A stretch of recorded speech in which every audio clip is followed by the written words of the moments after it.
Hello everyone! Today, magluluto tayo ng masarap na ulam para sa lunch. May ilang steps tayo dito, but worth it talaga kapag luto na. Manamis naman siya dahil sa gata. I know you will love it. Mas masarap of course kung fresh ang mga gulay. Prituhin muna natin ang mga pork at isda.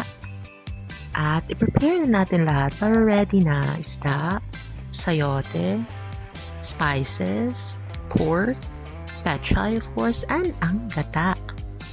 First, isutay na ang mga spices at i-add ang pork. Then, i-add na ang pangalawang gata.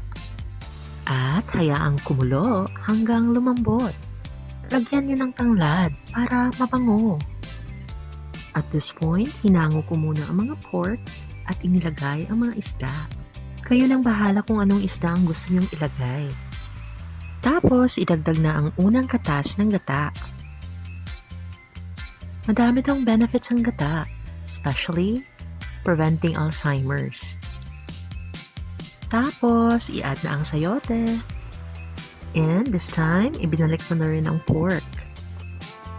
Then, i-add nyo na ang pechay nyo. Fresh na fresh ang nabili kong pechay. Tapos, lagyan ng spring onions para mas mabango. And of course, red pepper. And optional, nasa inyo kung gusto nyong lagyan ng sili. This is it. Luto na.